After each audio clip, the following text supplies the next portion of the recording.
550 on the 5 sticky, come get high with me, that's a deal, right?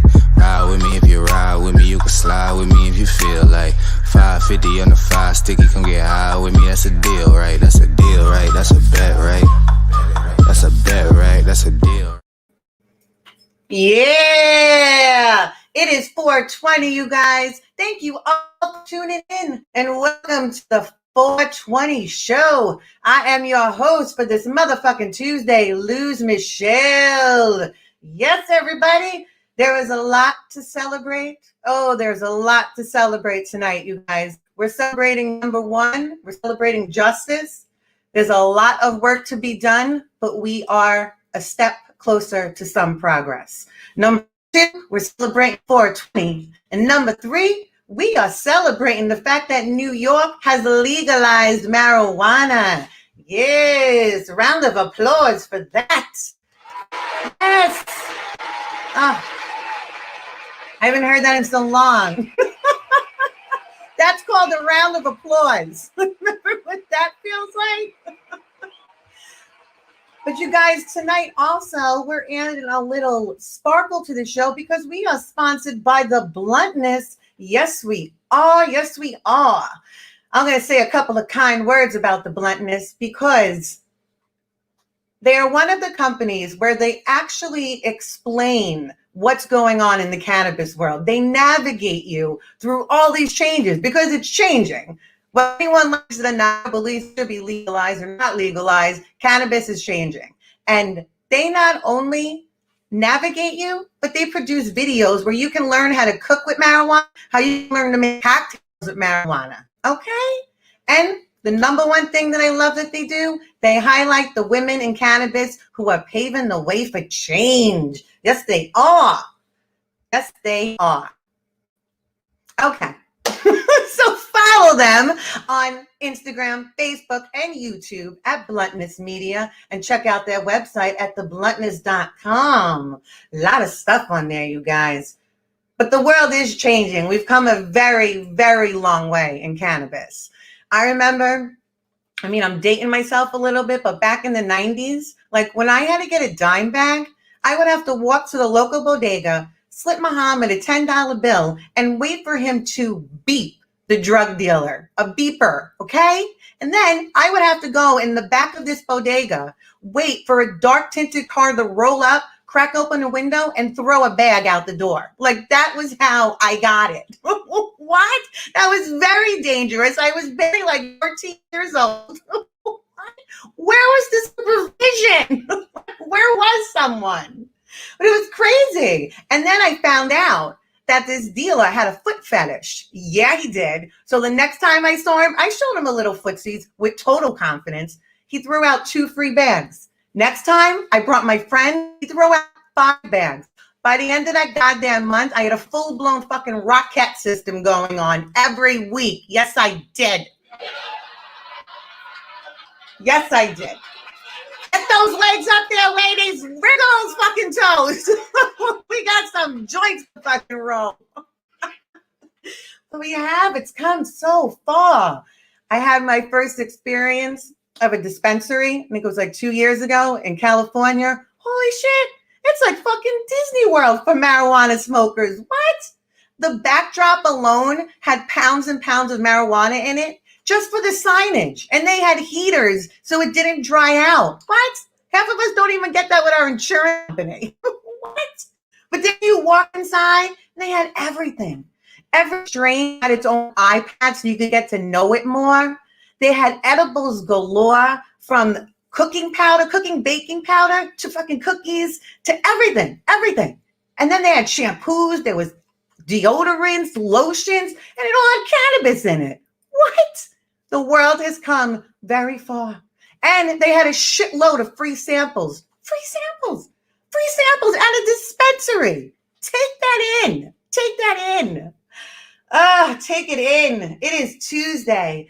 And like I said, you guys, we are celebrating. We have to. You have to celebrate. You have to find a way to celebrate no matter what's going on. You have to. And you have to find a way to laugh. It's the best medicine. It's the best medicine next to cannabis, actually. All right, you guys, we're going to start to move this train out of the station. And I'm going to welcome your humongous cast for the evening. You guys, put your hands together for Miss Carmen Nato, Miss Allison Klemp, who will be with us in a moment, Miss Megan O'Malley, Mr. Sean Wickens, Mr. Ralph Anthony, and Mr. Pratik Srivastava.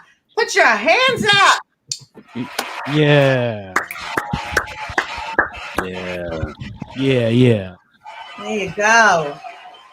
It's a full house here tonight, you guys. It's a full house. I forgot how to do the camera. Happy 420, you guys. Thank you. Yeah. Thank you. Anyone do anything a little different today for 420? I just ate an edible. Nice. I need to watch your demise throughout the show. There you go. We went to in Union Square. There was a guy just handing out free joints, so I went and got one of those. Oh wait, was that in the park? Yeah, if you had a Vax card. Yeah, if you had. Oh, so that was true. Wow. Yo, that's I wild. thought someone made like a funny meme. Oh shit! Yo, what? Nice. Get vaccinated, kids. Krispy Kreme makes that shit. They should start a partnership with Krispy Kreme because they do go together well. So well, like a window, right? You drive up the Krispy Kreme and then you go right next door and you get a box of joints. Right? Beautiful. Absolutely beautiful. All right, everybody, we're going to start to move. Yes, we are. And it's time to, if you're ready, please roll up, light up, smoke it up. Have your cookies, have your whatever your pleasure is. Maybe it's like having a cookie, a plain cookie. I don't know what that's like anymore, but I heard it's still pretty good. All right, you guys, put your hands together for this lady who runs a weekly show on Instagram called Bailey Making It. I watch it every fucking week. It's extremely therapeutic. Check it out. Follow her. Welcome to the stage, Miss Megan O'Malley. Oh my gosh. Thank you. It is wonderful to be here. Happy 420. Happy 420. Yeah. Did I do anything different than any other day? Not really. I just made myself a really nice breakfast because I said it's a holiday. Because that's what you do. You have a nice breakfast on a holiday.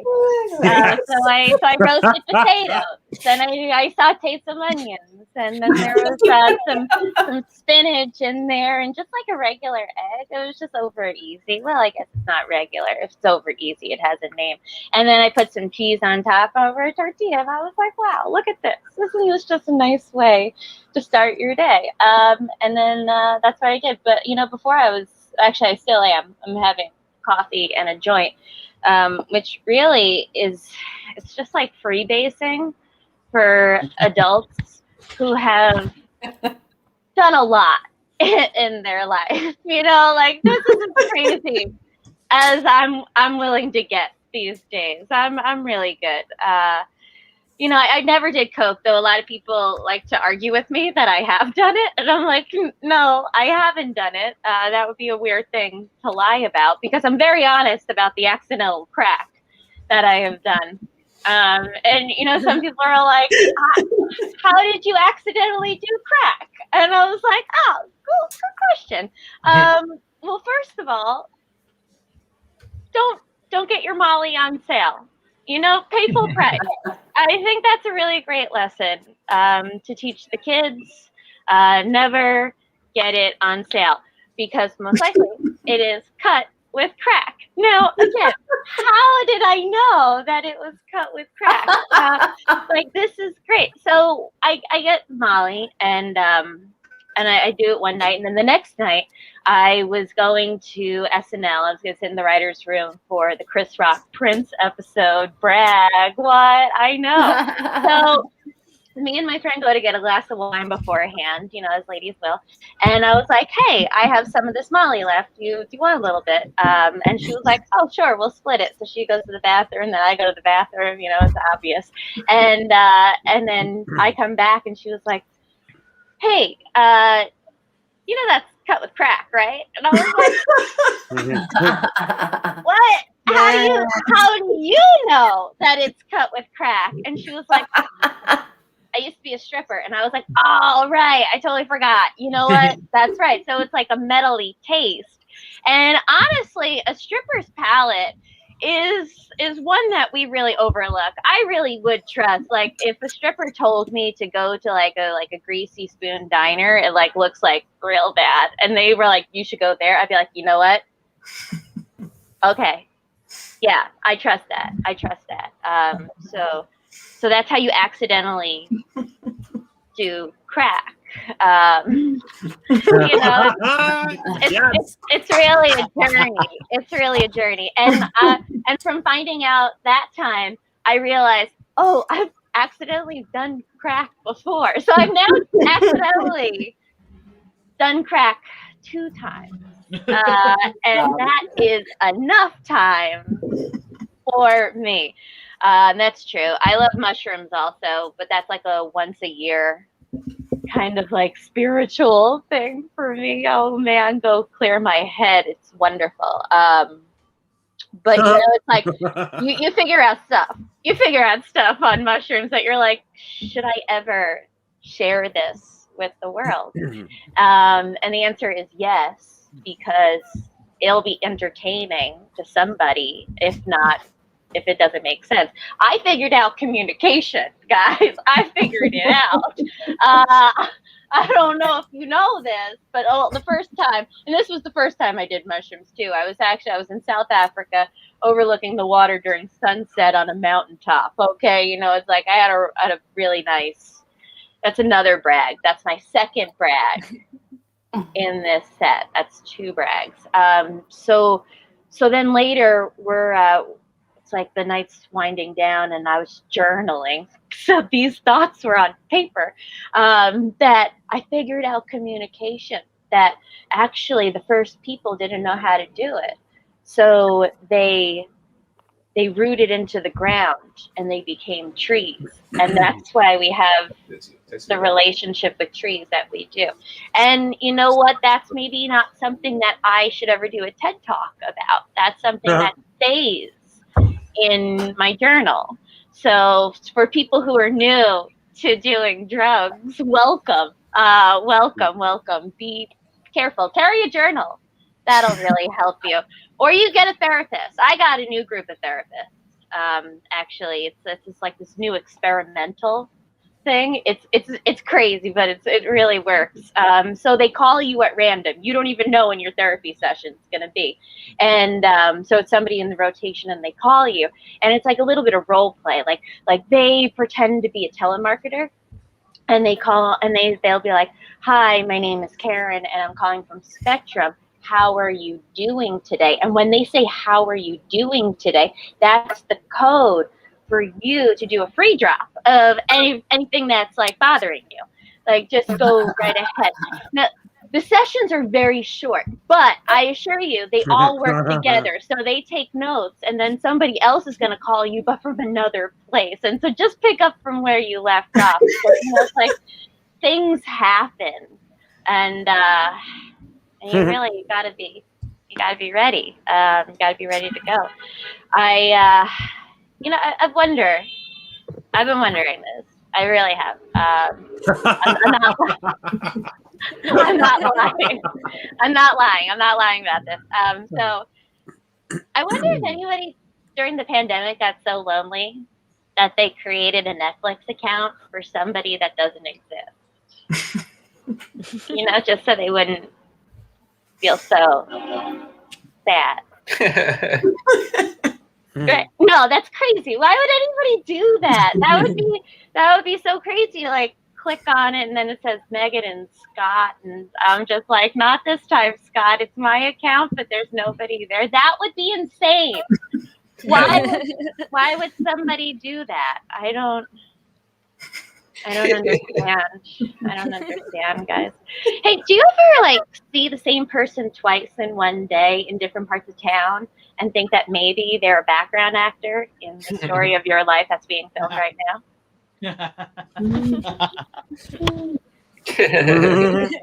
No?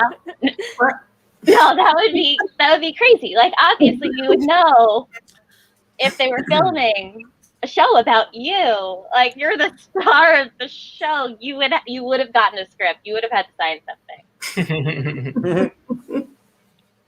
Yeah, there's no way that's possible. No, that's crazy.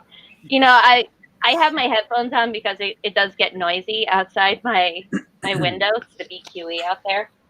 And sometimes it's like the honking is so intense that it's like driving me a little crazy. So sometimes I like to open the window and just yell out, "The baby is sleeping!" And it makes me feel really good about myself. And it also just makes me really miss old New York. You know, it's just like I miss that crazy lady that was yelling out the window. Like, she changed your life. Like, you're walking down the street and then you hear like, "The baby is sleeping," and then you're like, you know what? My day is not as bad. Thank you. Thank you. And it's just like we take on these roles. So I'm pretty happy to become crazy lady that yells out the window because, to be honest, I don't have a baby. So maybe I am a little bit crazy. I just want the honking to stop, guys. I live on a corner, so it's like surround sound.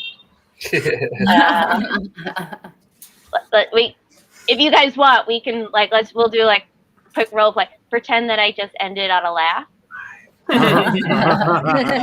Thank you so much. That's my time. Yo. Yay! Give it up to Miss Megan O'Malley. Yeah. Coming at us live from the BQE. So let's piggyback off of something Megan said with one of her questions.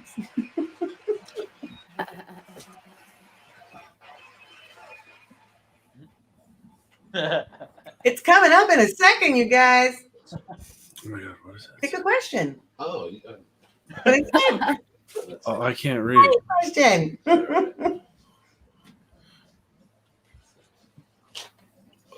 Oh, Bongs versus vapes. man. Where are we at? Do we debate or we just say what we like? Yeah, like what's your go-to? What would you rather have? I don't own either, but I'd rather do somebody's vape than a bong. Okay. Yeah. Okay. Yeah, I definitely second that. Like, we're all grown adults. We vape, you know. Listen, nobody needs to take fucking bong hits anymore. Okay, like I have my own apartment. Okay, Yeah. I can't. No. I would take a bong hit in a second. Oh, get the fuck out of There here. you go, Allison. Mm-mm. Listen, first of all, I don't discriminate. They both have their purpose. But if I'm choosing, yeah, fucking bong, baby, rip it up. Yeah, bong hits you like. What am I in court? Vaping is for when you're at work. Yeah. When you're at home, subtlety. Goodbye. Who am I sneaking around for? I'm an adult. Yeah, They're a I little think it's more easy. scenario. What, Meg? It's more like the scenario. Yeah, vaping for work. Bongs. Am I hanging out on the couch? Then definitely a bong. I don't want to. Yeah. Don't give me a vape pen on the couch. Yeah, if I'm at a vape pen, blow The vape off. pen but is if for the we're car at and the home- Like, let's do this.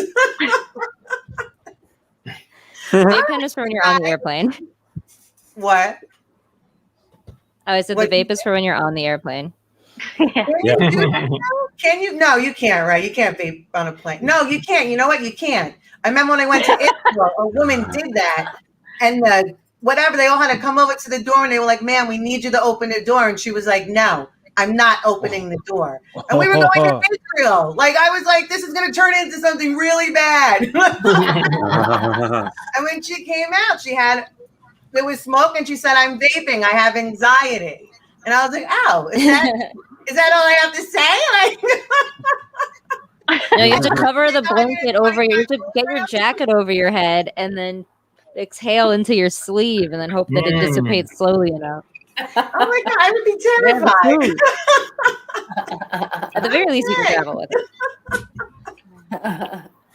All right, you guys, it's time for your next comedian. So this fine fella just launched a new show called Laugh It Forward with his fine lady. Get your hands together for Mr. Ralph Anthony. Yeah. Here we go, baby. Oh boy. I mean, listen, I love today. I'm not gonna lie. I love 420, but like I'm a grown adult, so every day is 420 for me. So it's just I get high like people take their vitamins and drink coffee. You're just like, yeah, this is just part of my fucking routine. Like this is just what I got to do. This is what I have to do to make it through the day. Literally, vitamin, workout, meditate, weed, coffee. Like that's it. You have to. I don't, no, I don't need a special day anymore, but it is a lovely day. It is a lovely day. I found it funny that Meg was talking about accidentally smoking crack twice. I have never had crack experience. I don't have crack on my resume. I do have PCP. Very interesting times. I smoked PCP in high school, and I had while I was at my job. Like, what kind of fucking animal gets high like that at their job? Apparently, I do. My buddy stopped over and was like, "Hey, you want to go like out back and smoke a joint?" And I was like, "Yeah, well, these pizzas aren't going to cook themselves, but yeah, fuck it, I hate this place." And we went outside, smoked a joint, and but as we're walking back up the hill into the restaurant, he goes, "Oh yeah, by the way, there was angel dust in that joint." As you do. Okay, yeah. I never, at that point in my life, I didn't have PCP on my resume either, just weed. And, I go back in, I go back to work. I go back to work thinking I'm actually working, thinking I'm actually making this food. I thought I was moving a little too quick. I thought that everyone would know that I was too fucked up to be there. I thought I was going like this. That's how you make a crust for pizza dough, in case anybody's curious. If you just saw me doing that and not hearing the context of the joke, you'd be like, what kind of weird sexual shit is this dude into? So I'm flipping out, man. I'm going nuts. Until my buddy goes, "Yo, you fucked up?" I go, "Is it that visible? Is it that obvious?" He goes, "Yeah, dude, I've never seen anybody make pizza that fucking slow in my entire life." Apparently, StreamYard, I was going like this.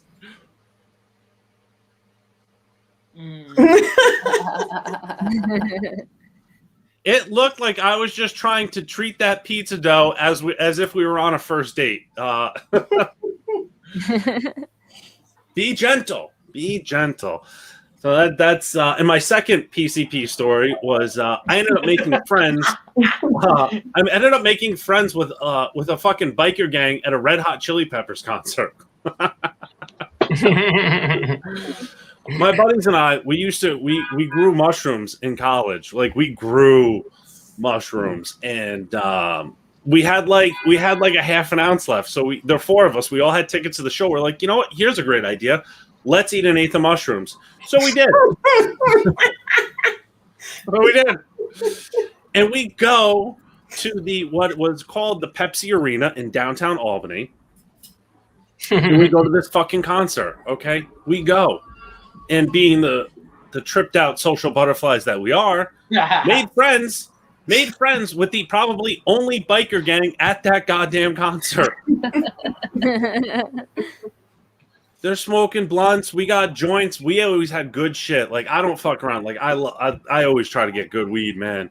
And so they pass us, obviously because before COVID, people used to share weed together, and they pass the blunt to us. We're smoking it. We're like, yo, this tastes funny. Is this just dirt weed?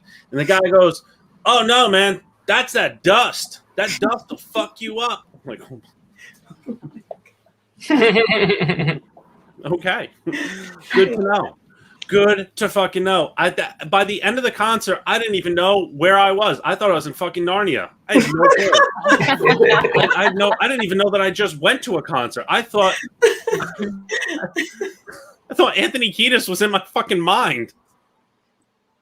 Like, is this dude putting on a personal show for me? Is this Cameo before Cameo? Like, what? Oh, fuck.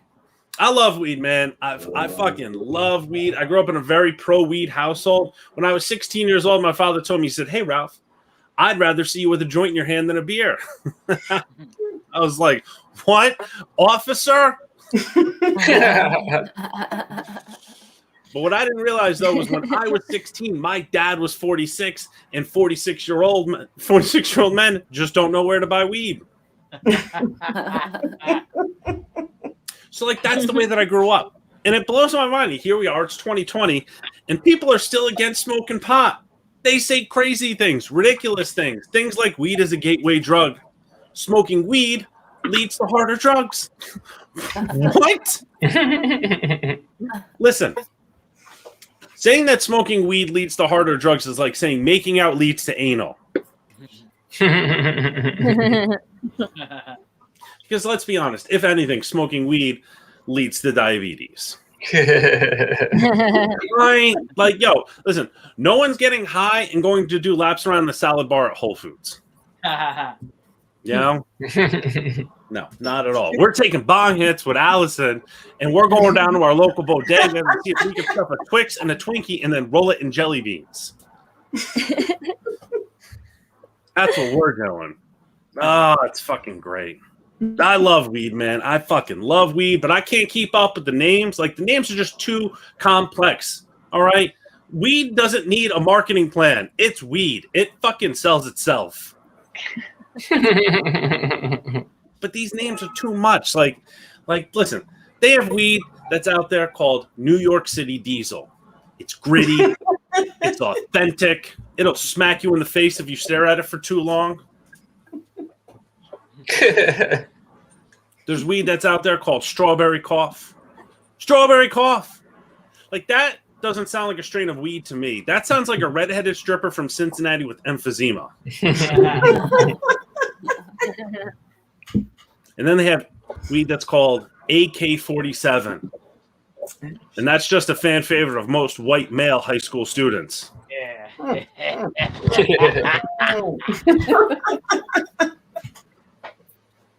Oh, man. I'll be honest with you. I fucking love drugs.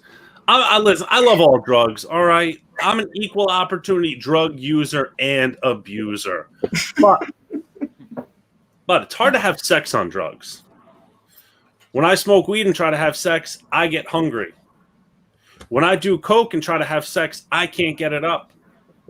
But the hardest drug to have sex on is mushrooms, because when I eat mushrooms and try to have sex, my dick keeps floating away. All right, you guys been awesome. Thank you so much. I'm Ralph Anthony. Yeah. Give it up for Mr. Ralph Anthony. Yes. Yeah. I had that experience with crystal meth. I was in Hunka Bunker in New Jersey, and I was dancing on the dance floor with some guy, and he said, "Do you want to bump?" And I said, "Sure." And then 2 minutes later, he's like, "It was crystal meth." I was like, "I'm sorry, what?" You gotta tell people that. You know, it's not like it's just, "Hey, take a bump of coke, it's fine." No, it's like, I was up for 24 fucking hours. And it was a Sunday. I had work on Monday. I had to go to work. Strong. All right, let's do another question. Pick a fun one. They're all fun. Ooh. Favorite person to smoke with? Who's your favorite person, Sean? To smoke with? I think the best is to smoke with a friend you haven't seen in a while, and it's a friend who you used to not smoke with, but now does smoke. I feel like those are the fun people. Yeah. Or my friends who I smoke with regularly. That's also fun. Yeah. How about you, Meg? Who's your fave?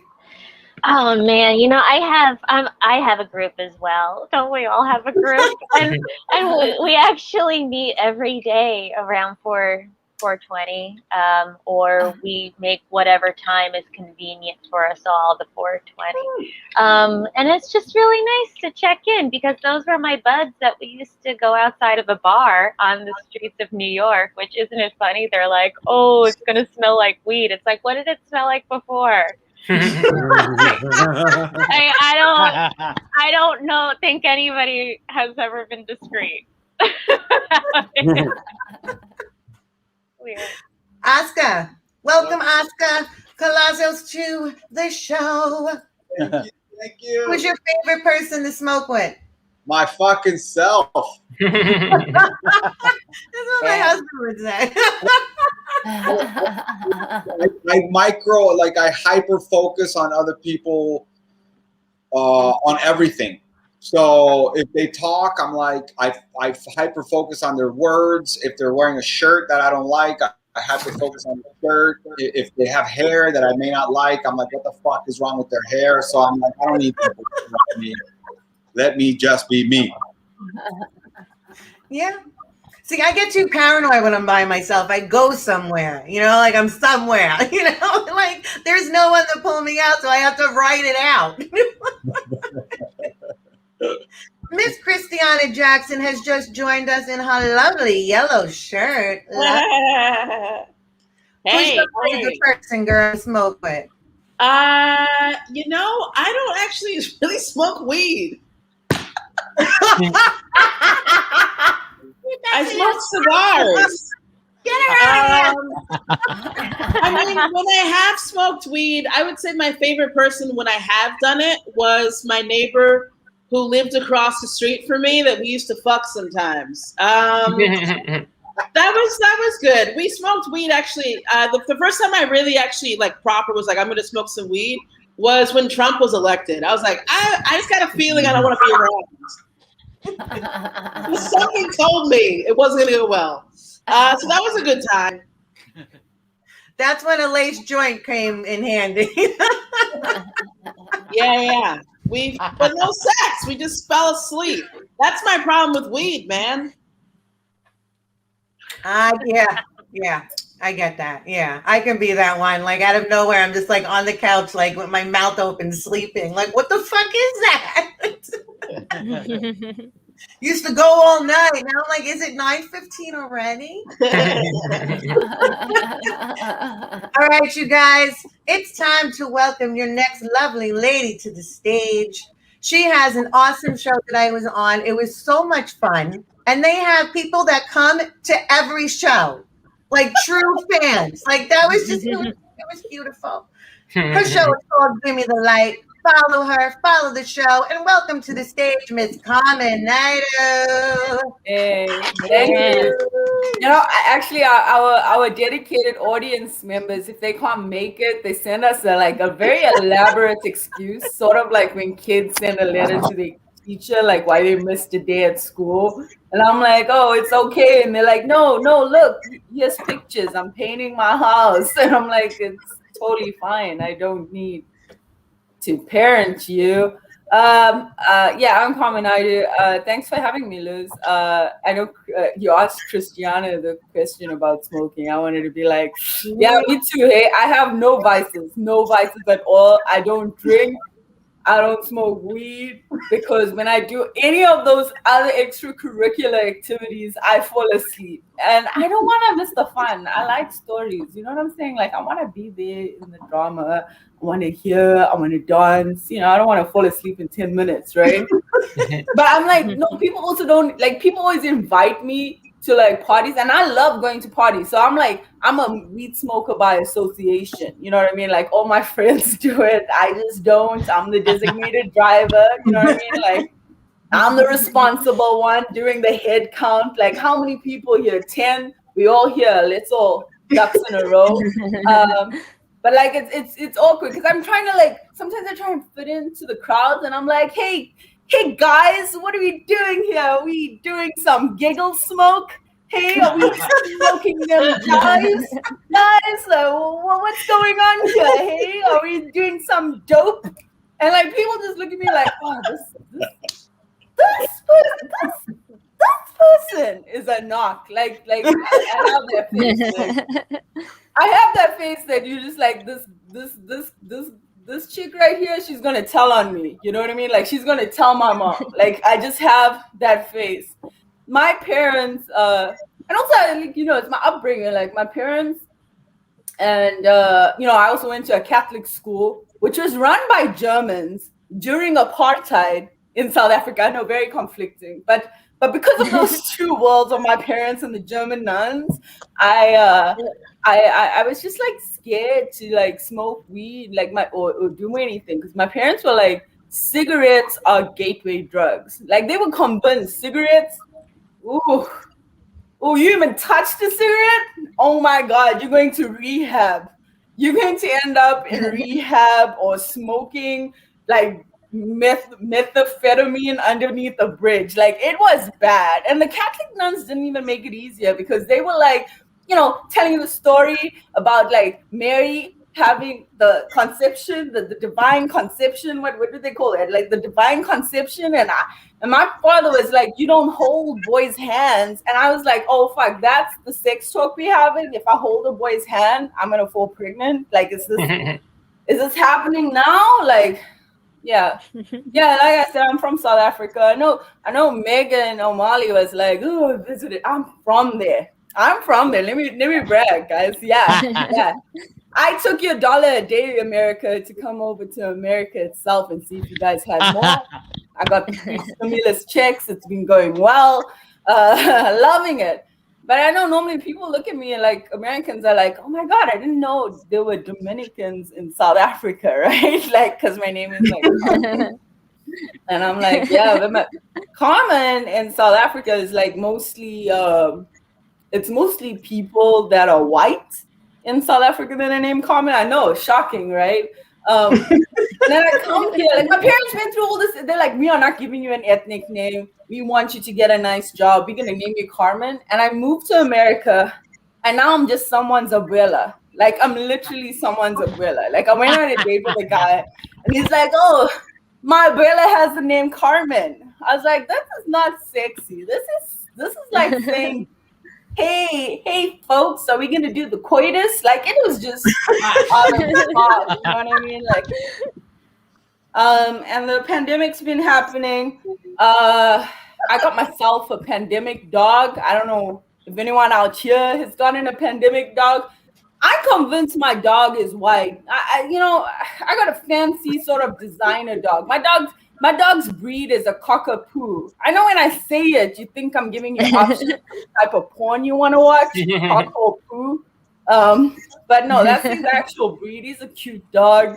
But like I bought this dog, and I sort of like I became Caucasian while buying this dog. Like you know how like white people buy dogs to replace their family members, and then they name them like very proper names. Like my dog's name is like Sir Charles Smith. You know what I mean? Like I gave him a full name, you know, somebody's name. And like when I walk my dog in the neighborhood, people always look at me like I'm my dog's foreign nanny. And that's when I relate it. It's like they look at me like my dog gets more respect than I do. You know what I mean? Like people give my dog eye contact. They don't even look at me. They don't even greet me. They just reach out and touch my dog without even asking me. I'm like, it's a freaking pandemic, guys. Like you just touching my pup like that. Like, yeah, I can describe my dog. My dog sort of looks like Owen Wilson, but not like from Shanghai Nights. Like Owen Wilson from like what was it called? Wedding Crashers. He's basically like a rom-com lead. You know, he looks like a rom-com lead, you know, with his flowing hair just like popping around, you know, like a poster child of gentrification. That's my dog. Yeah, and everyone's been like so concerned about this pandemic. They're like, oh man, like I get friends like messaging me from Africa, and they're like, oh, are you okay there? I heard New York is hit really bad. Like people are losing their jobs. Are you gonna survive? And I'm like, guys, don't worry about Wall Street. Don't worry about New York. We good. New York is good. The Statue of Liberty has an OnlyFans account. You know what I'm saying? We're good. We don't need you to come and save us, you know? Like I was saying, like I don't have vices because I like to hear stories.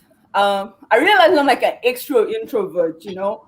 I like to be part of the drama, but behind closed doors. Like I want like there must be a curtain in between us. You know, I want to just peep through the window and see what's happening. Like my neighbors are always arguing.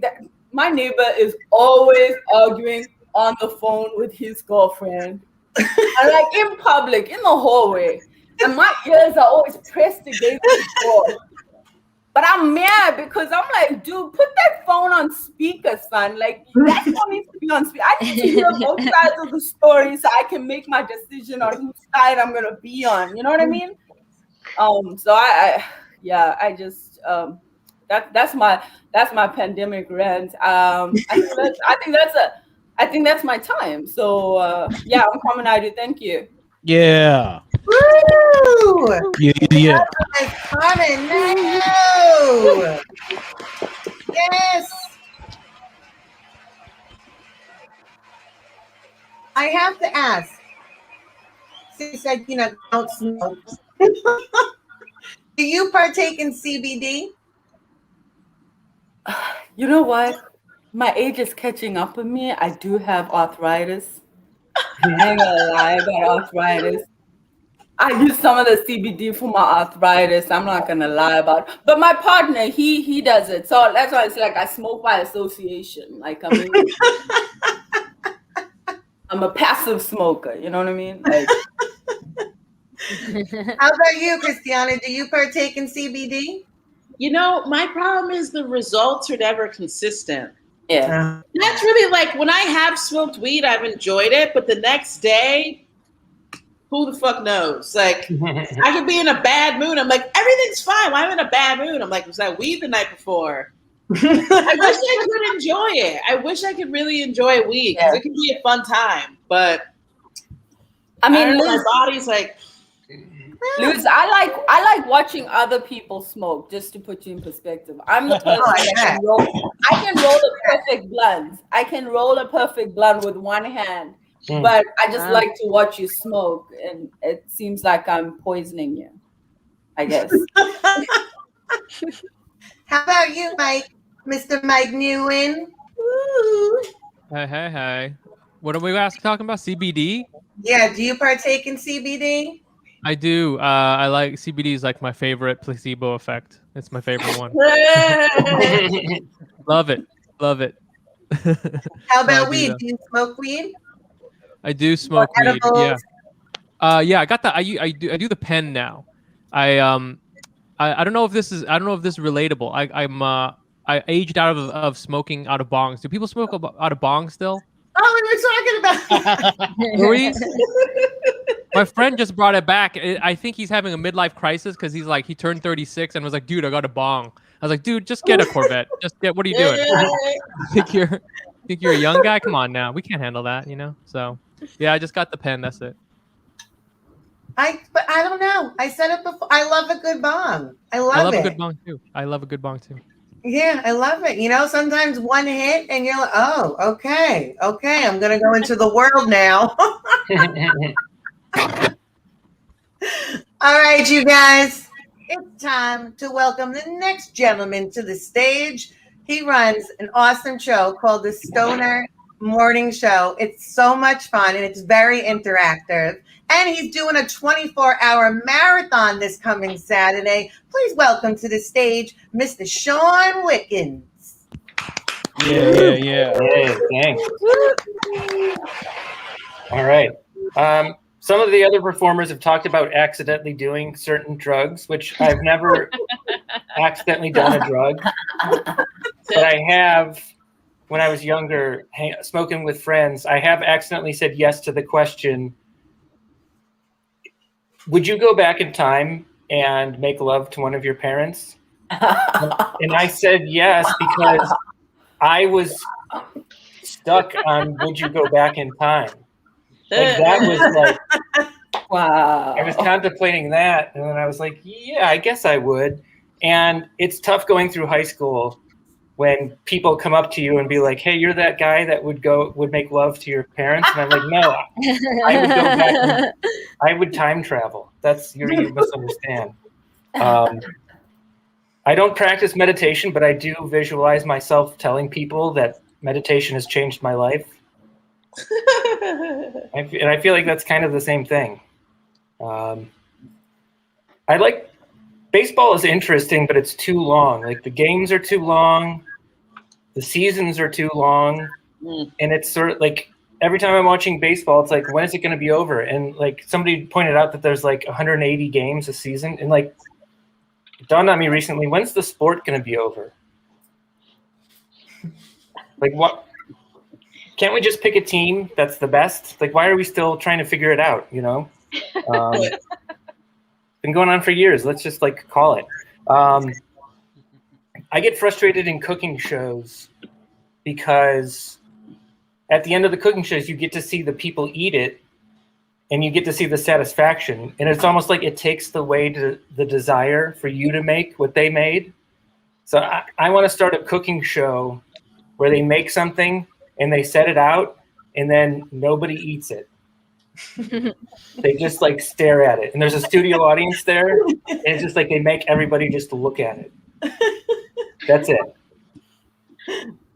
I feel like I would make the stuff if I had that experience. I came up with an idea recently for a camp for just men called Dad Wild. And it's a place for dads that can go away for the weekend and have like safe, wild fun. Like they get to do karaoke, which is something that they probably don't do. You know, this is for like lame dads. Or they get to run through a creek with their shirt off, you know? And I was like telling this to one of my friends who's married and has kids. I was like, yeah, I came up with this idea for a dad camp, and I started telling him about it. And he was like, do you think maybe when you get there on your first night, you get to help build the furniture in the cabin?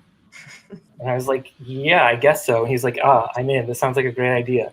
So I think I stumbled on an idea for grown men to have friends. That's like, I don't know. I'm looking for investors for Dad Wild, Camp Dad Wild. I have a lot of friends who have dogs. And when you come over, they want to show you the trick that the dog can do. It's like, all right, sit and shake hands and like roll over. And I feel like the best trick that a dog could do would be like, all right, what do you want to do? And just give the dog carte blanche to do whatever it would. Because then if it does something, that means it like understands like free will. Like that's the best. Like if it gets a leash and goes out, well, then fine. If it like goes out and like tears up a rabbit, all right, it's doing what it wants to do. Like it understands. That's what would blow my mind. Anybody here think they've cried alone more than me in the last year? Anyone? Just raise your hand. It's been eventful. We'll say that it's been eventful. What if when you die, you go to heaven and it's Rick Astley, right? Like you, like the gates of heaven open up, and then never gonna give you up, never gonna life was just one big Rick roll. Like, good work, God. You get like, I'd actually be impressed if that was what it was all leading to. You know, I think I'm gonna start walking around chanting Trump 88, Trump 88. Like, let's get him elected in the past, so we could have already healed and gotten over it and grown and moved on as a civilization. Like, that's what I want. I don't want to go through the growing part. It's already been tough. Anybody here like? Are there baseball fans here? Raise your hands. I don't know. What are people into? Baseball? Yeah. People like, I don't know, reality shows? Anyone like reality shows? Yeah. I realized that what people really like is lights. Right? Because when you go on vacation, like you see like lights in the distance, it's like, ooh, let's go see what that is. You know, or there's fireworks and it's like, wow, look at this. They lit up the sky, you know, or when your electricity goes out, it's like, oh no, but we have candles. So from now on, when people ask me what I like, I'm just going to say lights. I think it's universal. I think that's what people really like. And hey, it was great being here, and I hope I lit up some of your faces tonight. That's my time. You sure did. Listen, Sean Wicked. You sure did. You sure did. And you know what, Sean? Yes, I will say proudly, I have sobbed like a baby this year. Like I don't think I've had moments of like weeping, you know, like pure like Grey's Anatomy level fucking weeping naked on the toilet. Good, yeah. It was you and me. Yeah, just like complete mental breakdown for a good 40 seconds. And then I went back in, you know? I'm fine. Don't worry about it. So, again, as a reminder, we are being sponsored tonight by The Bluntness. So I want to talk really quick because they post a lot of fun articles, and I've been learning a lot more about the cannabis industry with them. So they posted this article the other day. I don't want to get it wrong. And it was called Country Creativity. So it turns out country music has the largest percentage of smokers when it comes to them creating, like writing the songs, performing the songs. It's country music. I was like, really? I would never think it. Like, I was like, okay, Reba's a pothead. Okay, girl.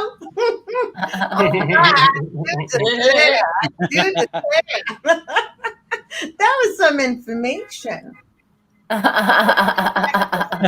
Question, Boo. Quick question. Pick a goodie. They're all good. I keep saying that. Ooh, what's a good one?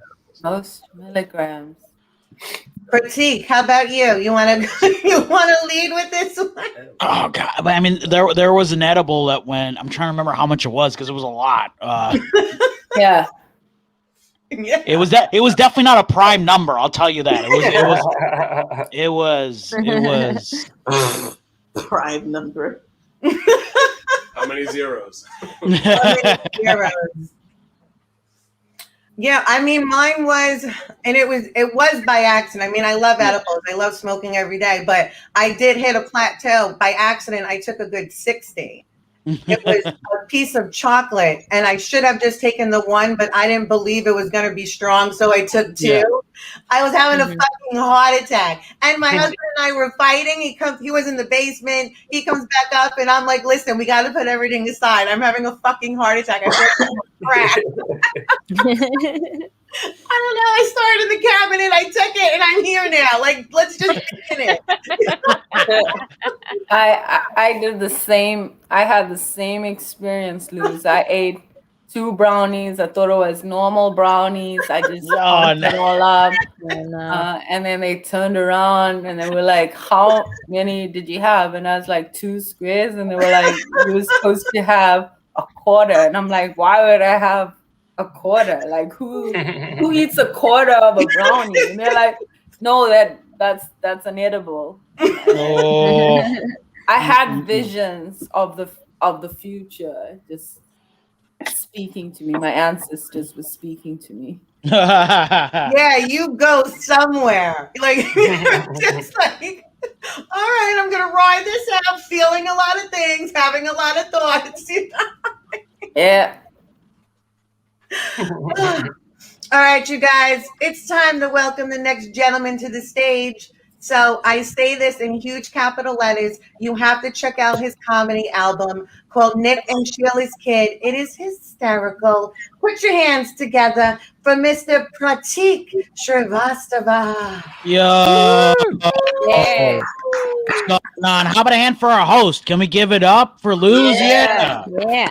Fucking do it. Yeah. Okay. I figured it out. It was a weed caramel that I took at an album recording for a comic I didn't like. That was where the problem started. Shouldn't have done that.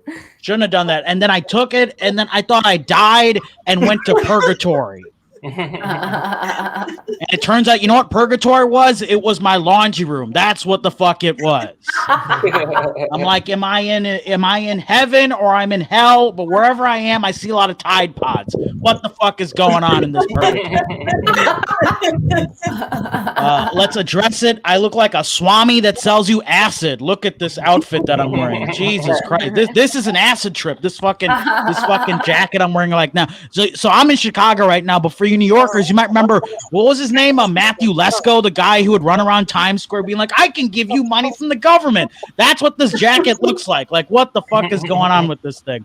This jacket looks like a magic eye come to life. This is fucking insane. Remember magic eyes? Hells yeah. This fucking thing. Let me tell you about this jacket. This jacket actually belonged to my Uncle Scott. Yeah, all my relatives have white names. What the fuck? I got my parents' names are Nick and Sheila, but they're Indian.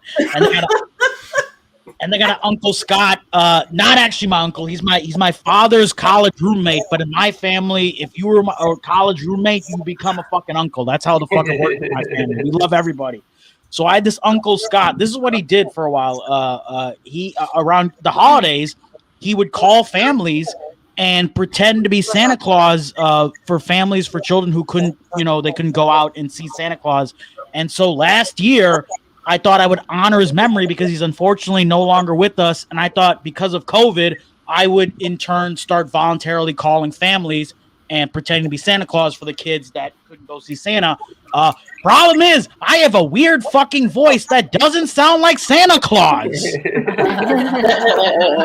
I tried to work on the impression, and what I got was like a ho, ho, ho, which sounds like Richard Nixon doing Santa Claus. It was fucking nuts, you guys. It was like a bad Richard Nixon mixed in with a bad Lorne Michaels from Saturday Night Live impression. It was just ugh, it was bad. So I try to wear this jacket to honor Uncle Scott. You know, he's now no longer with us. Funny enough, the last time I saw Uncle Scott was in Oakland, California, a couple years ago. I was doing some shows out there, and I met Uncle Scott up, and he was living out of his Volkswagen bus or whatever, that's typical hippie shit.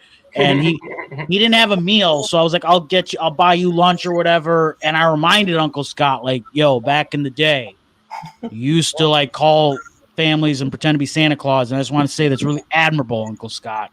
And I could see that he was disheveled, but he could he started to perk up a little bit. He started smiling. I made him feel good. And then he reached into his pocket and he pulled out a bag of cocaine, y'all. Yeah. And I had a choice. Do I do cocaine with Santa Claus? It's going to be a white Christmas indeed, everybody. Yeah. That's fucking good. Here's a tip. Here's a tip for anybody. When somebody tells you to go back to India, try to be high. When you're high, it makes the experience way better, because the last time I was high and somebody told me to go back to India, I looked at them and said, hey, I don't think India wants me either, okay? Like, it was so beautiful. Just tell them that, hey, I grew up in America, and when I go back to India, I never feel like I truly belong, because when I go back to India, I feel like a bootleg Gucci bag that wasn't made in the original factory, okay? Because it was rough. I wasn't born in the original factory of India. I was born in a dirty apartment in the city of Chicago during a Wheel of Fortune marathon, you guys. And the only reason it was Wheel of Fortune was because Jeopardy was a rerun that day. That is why. I have not tried to speak Hindi while high. I speak Hindi when I'm sober, and it doesn't sound any better, you guys. It doesn't sound any better now. I will now demonstrate some Hindi in my fucked up voice. Here we go. Hum Hindi bolte hai, lekin mera accent ajeeb sa hai. For the minimal Hindi speakers in the audience, that translates to, I speak Hindi, but I sound like Gilbert Godfrey in the microwave. Fucking bad. Why do I talk like that? Why do I sound like a Rosetta Stone commercial? What the fuck is going on there? There was some talk earlier about being high at work. I had the worst job to be high at. You know what that job was? Monitoring children's social media accounts for cyberbullies and predators and suicidal thoughts. Don't be high at that job. Yeah, I used to monitor children's social media accounts. And you know how I got this job, everybody? I got this job taking improv comedy classes with my boss. Which makes me one of the few people ever to get a job from taking improv comedy classes. Am I right, you guys? Yeah. I am a unicorn. The worst thing I ever saw at this job as a Facebook monitor is the worst thing I ever saw was I was monitoring a chat between a 10-year-old talking to another 10-year-old. And this 10-year-old was saying, "Hey, girl, are you a school? Because I want to shoot up inside of you." What the fuck, you guys? What is wrong with our kids? This is a 10-year-old who doesn't even know long division yet, and he's talking about shooting up inside of you? Get the fuck out of here. Gotta take care of our kids. Speaking of kids, I don't have any kids, but I trust my parents. They did a pretty good job raising me. I mean, I'm performing on Twitch on 420. I think I'm doing pretty well in life. All right, you guys? Yeah, I trust my parents, though. I have not smoked with my parents. My parents don't smoke. They don't smoke weed. They do drink alcohol, though. You know what type of alcohol they drink? They drink 10 bottles of rosé every week. They're fucking alcoholics, you guys. Yeah. My traditional Indian parents drink alcohol like a bachelor party from Connecticut. What the fuck is going on there, you guys? It's fucking wild. Don't smoke with my parents, though. I think my parents might know that I partake. We'll see. My mother did do this one thing, though. She gave me a birthday present for my 30th birthday, which was a smoke detector. So I'm like, okay, what are you trying to say with that fucking present, Mom? What are you doing with that present, Mom? What are you doing? So I was actually moving into a new apartment on my 30th birthday, and I thought, for fun, let me just plug in this smoke detector and see what happens. And guess what, Twitch Sphere? A lot fucking happens. This thing starts beeping like crazy. And it's not just a regular smoke detector. Ho, ho, ho. This is a digital smoke detector from Home Depot. It's got like digital numbers. Sirens are going off. Sparks are flying off. It sounds like a Skrillex song, you guys. It's going fucking nuts. And I was moving into a new apartment with a new roommate who was pissed off at me for my smoke detector. So he starts blasting Metallica. So this fucking thing sounds like an EDM Metallica song. It's fucking nuts, you guys. It's going crazy. So I call my mom. This is the exact phone I use. And I'm like, "Hey, Mom, how do I get this thing to stop beeping?" She says, "Take out the batteries and it will stop beeping," which is horrible advice, you guys. Horrible advice. But I am a good son, everybody. I listen to my mommy. I know what the fuck's going on. So I unplug the detector. I rip out the batteries thinking it'll stop beeping. And guess what, Twitch Fear? It does not stop beeping. It's still going nuts. So I decide to take this thing and return it to Home Depot. Problem is, you know, when I get very anxious and when I get very high, I forget that I look like this. So in my state of euphoria and lucid state, I grab this beeping thing, I put in my backpack and get on the Chicago City bus with the beeping backpack. See something, say something. Am I right, 420ers? Yeah. I just turned my life to an episode of the TV show Homeland. But you're probably wondering, and this happened, by the way, a couple of years ago. This was back in Trump's America, so you're probably wondering, did Pratik Srivastava, Product Nick and Sheila make it to Home Depot that day? And I would never lie to anybody here, so I will say, Pratik Srivastava, Product Nick and Sheila, made it to Home Depot that day. Yeah.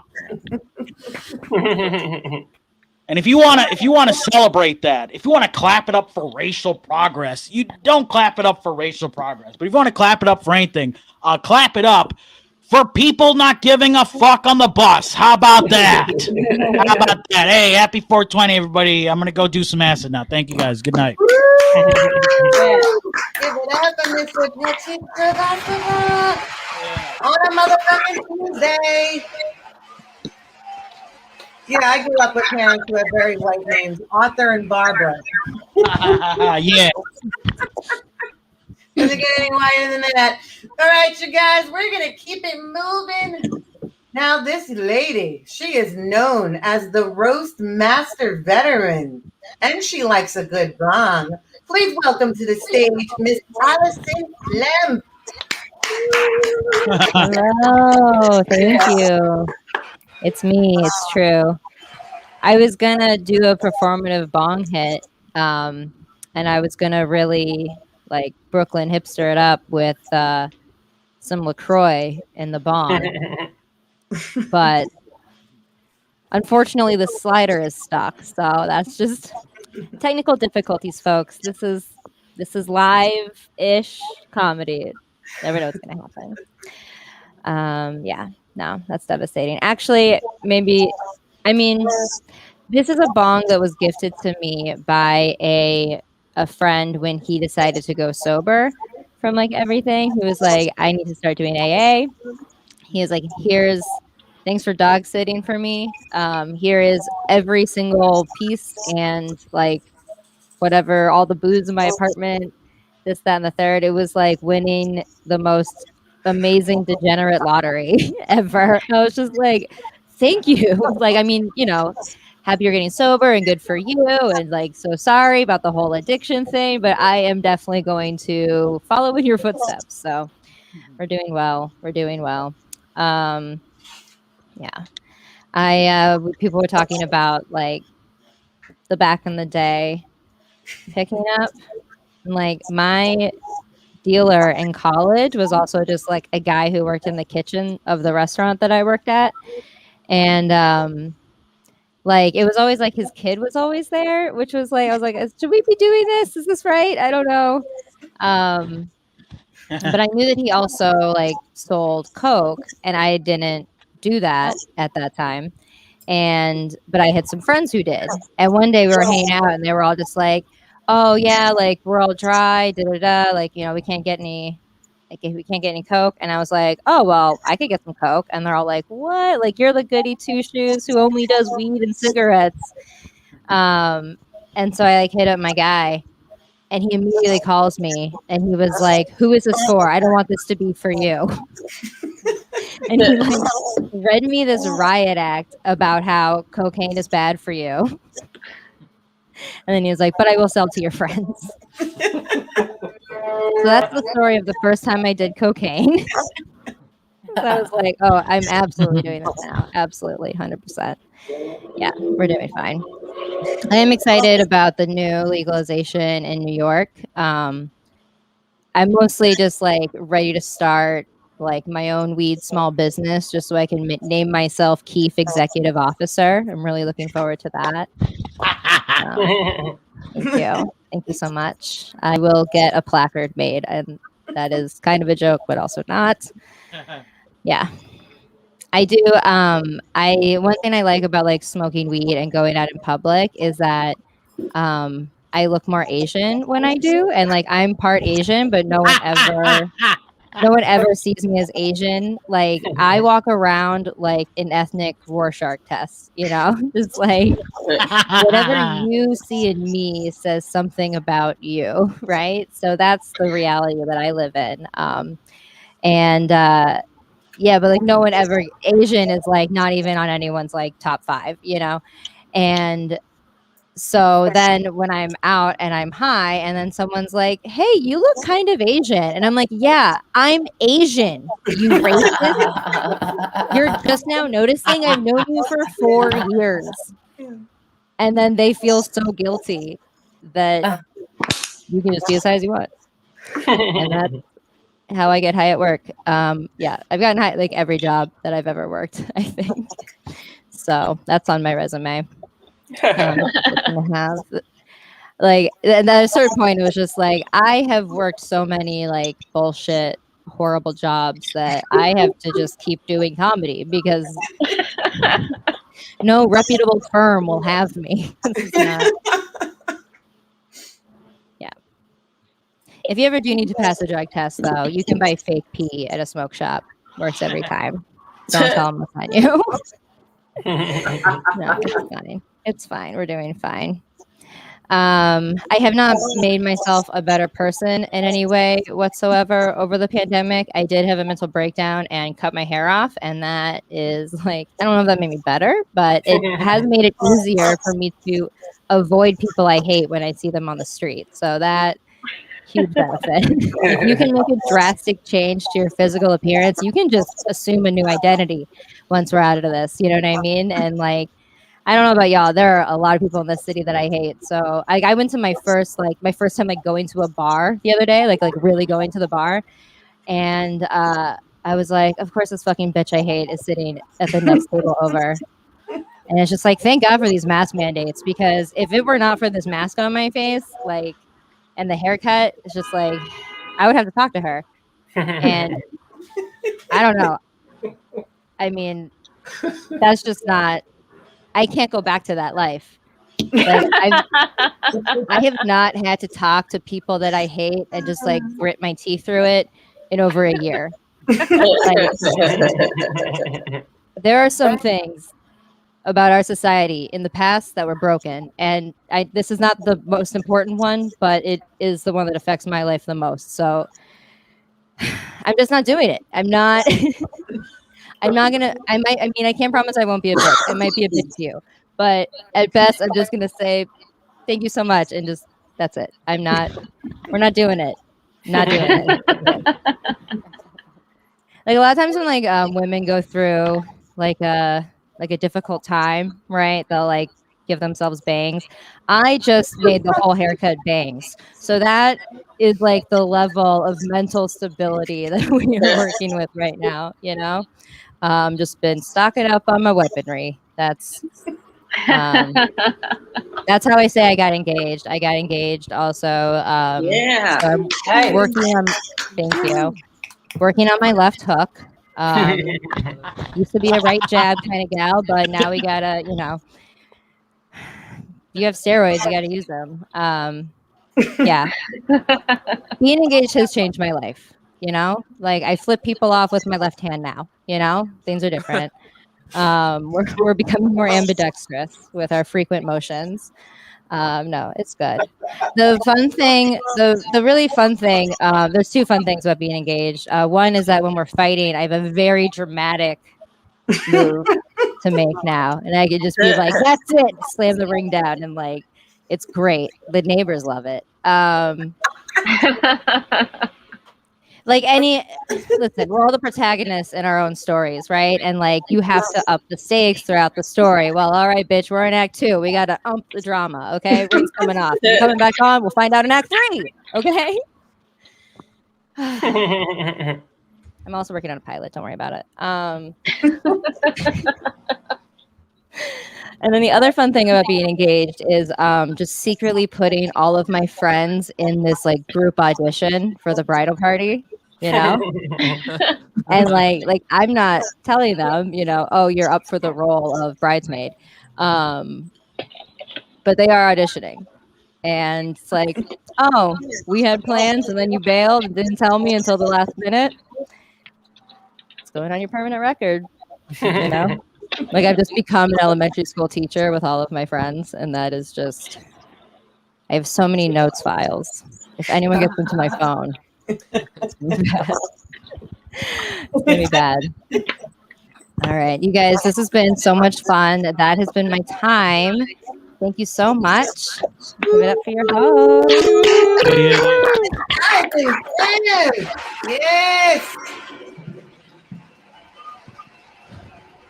Ooh, Yay. get in. Ooh. I absolutely love your hair. I really do. I love it. Thank you. I do. I love it.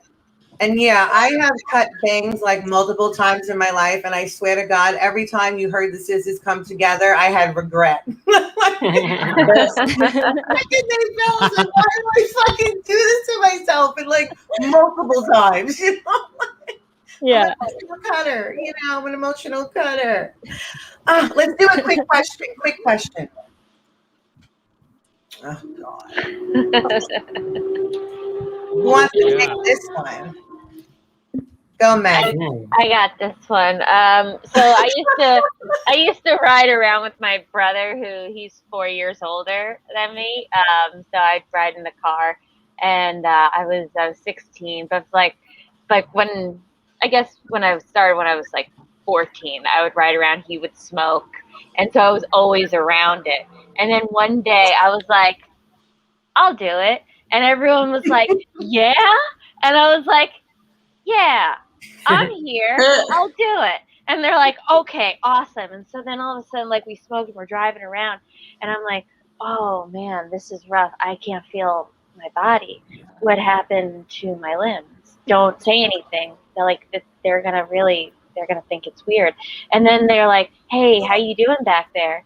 And I was like, I'm doing really good, but I can't feel my body. And they're like, she's high! And like, I got really excited. And I was like, oh man, now I gotta go to the bathroom. And then we went to the diner, and I walked in to ask where the bathroom was, but I didn't understand how volume worked at that time.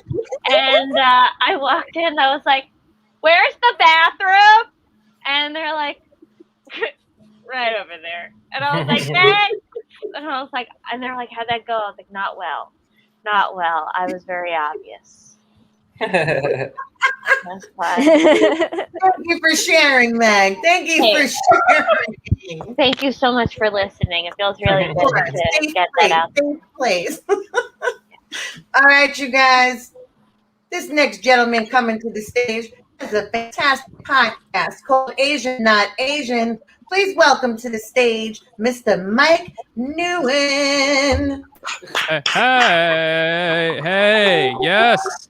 I want to also tell the story. Not the first time I got high, but everybody has the first time they got high story, but then also the story where they really got high, right? Because like the first 5 times, like it kind of doesn't count, but I remember the first time I got high, smoked a bong out of a bong. Wasn't the first time I had, but it was the first time it really hit. And I got so high, my life became a montage. Does that make sense? Where we're in my house, and then all of a sudden a song came on, and all of a sudden I'm in a Burger King, and now I'm in the bathroom, and then all of a sudden I look down and I'm holding a pool cue, and I look up and I'm being crowned homecoming queen, and then all of a sudden I'm in an airplane, jumping out of an airplane in Thailand, and then back to watching my grandchildren grow up, and then it was crazy, man. In the end, we just got tacos, so that was not a big deal, I guess. Actually, I'm not high because, and I'm a little late. Sorry, I'm late to the show. It's because I was in a jujitsu class. I feel that doing jujitsu, second to listening to a Joe Rogan podcast, is the highest thing you can do on 420. Don't you guys agree? I think we all agree with that. The other thing somebody else. The highest I've ever been was very recently. I had a whole bunch of. Do you guys use tincture? You guys ever do the tincture? I like tincture. I like that a lot. It sneaks up on you though, and I ended up having maybe not that much, maybe like 30 or 40 milligrams. But I had it, and I went to sleep, and I was so high that somehow my body woke me up. I woke up. Have you ever woken up high? Have you ever been so high the person who's sober is yourself again? It's like yourself was just like, oh my god, bro, you gotta wake up. And I was like, fuck. And it was real intense. When Allison is talking about when she gets high, she looks Asian. When I get high, I think I look Native American. That's what happens. It would be funny if the higher you got, the lower on the racial totem pole you got more pressed. You know what I'm saying? Like Luz looks so high sometimes. I think she's Inuit. I don't know if that makes sense. I am. I'm Native Indian. Oh my god, this is great. Okay, I think is it possible that we have discovered the way that we can just show our true selves? Maybe if I get high, I'll actually become a white guy. Maybe that's who I am. Maybe my name's Bradley. Who knows, right? I've never been high enough where I become Bradley. Let's all find out. I just realized too that I don't really have a lot of weed smoking jokes. I hope I wasn't supposed to do that. Let's just say this: if you guys are high enough, all of my jokes about my identity politics will seem like I'm talking about smoking weed. How about that? That sounds pretty cool. Yeah, I'm just gonna do it. What? Oh no! First, I'm going to talk a little bit about some of the stuff, but I have to get serious a little bit about the this year and this day in particular is real important. I think a lot of people were fighting for human rights. Black Lives Matter, Stop Asian Hate. I don't know about if human rights have improved very much, but I can tell you in the last year, dog rights have greatly improved. Huh? How about right? You used to not be able to take a dog into the subway in New York City. Now you can take a dog in the subway, into the hotel. They have a special section for the park. Dogs can open mouth kiss a white woman with no repercussion. It's crazy. I can't do that, right? I mean, it's nuts. I do think it's crazy how much people are targeting Asian people right now. It's terrible. They're targeting people who can't defend themselves. And I just have to say, as a healthy young man, I can't wait for one of these guys to target me. Okay, do you know how much I've prepared for this? You know how much anime I've watched? Okay, preparing for this my whole life. You know how much Street Fighter I've played in preparation for this moment? Okay, I'm walking around New York City, full health bar. Okay, full health bar. I'm ready. Okay. Full energy bar, ready, for the thing. I'm waiting for someone to be like, here comes a new challenger. Yes, this is it. All right, this is on. I don't know. I am Vietnamese. Any Vietnamese people here? Maybe if you guys smoke enough weed, you guys will become Vietnamese. Who knows? That'd be amazing. I am Vietnamese. Vietnamese people are kind of having a moment right now. I don't know if you guys have noticed this. We're a lot of us we're known now for our food, right? Banh mi sandwiches, or pho, right? I think it's funny that Vietnamese people are now famous for our food, because the other thing we're really famous for is our war. Yeah, you guys remember when America couldn't get enough of that? That was pretty cool. I think it's weird that that Vietnamese people are as famous for our food as we are for our conflict. That would be like if the other thing the Vikings were famous for, besides killing and pillaging, were their 6 smoothies. That would be a weird combination of things to be famous for. America lost the Vietnam War. You guys can look it up. America lost the Vietnam War, and America lost the Vietnam War. Vietnam beat America in the Vietnam War. And so I have to ask, how come America isn't part of Vietnam? Right? Isn't that how it's supposed to work? Isn't that like the conquering country takes over the conquered country? Because if it was the other way around, if Vietnam had lost the Vietnam War, we would be calling Vietnam West California by now, right? I wouldn't have gone to UCLA. I would have gone to UC Hanoi, right? Every weekend, just like, yo, UC Hanoi beat Cambodia State. Yeah, it'd be sweet. I'd love it. Go Dragons or whatever. I don't know.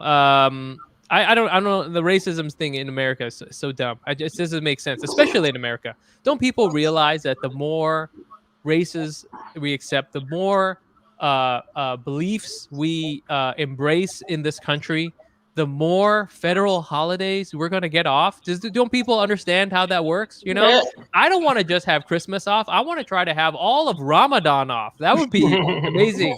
Can you imagine how great the barbecues would be? It would be so good. No pork, but it'd be everything else. I don't know where else I'm going with this. I don't know. I'm getting kind of older. I'm at the age now where I'm older than all of my healthcare providers. Are you guys feeling me about this? Right? It's okay to be older than your than your dentist or your optometrist. Those aren't real doctors. But the other day I found out that I'm older than my surgeon.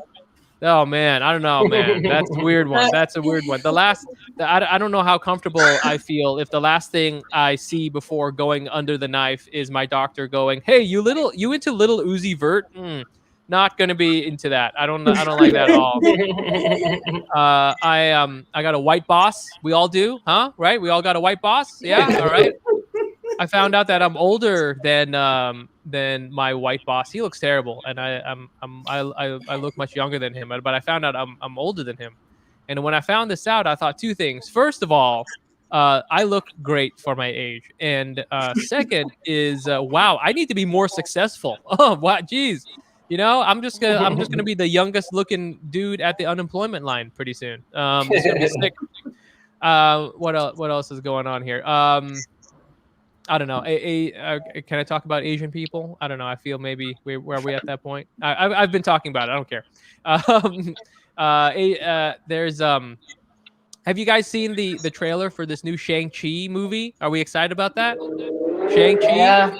Yeah, dude, it's gonna be sick. Although I have a little beef with that because Shang-Chi, his whole thing is that he's like the best kung fu guy, and I feel that's a little racist. Okay, all right, that's a little racist because here's the thing. All right, he got his powers because he practiced so much. He became the best at kung fu. So you're telling me that this Asian guy's superpower is that he worked really hard?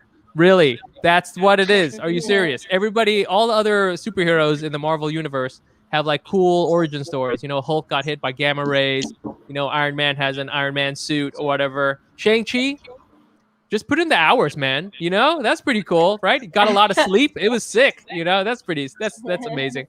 I just want to leave on this. I feel you know, I don't want to tell you guys how old I am. I will say though, I am dead. So it's pretty good.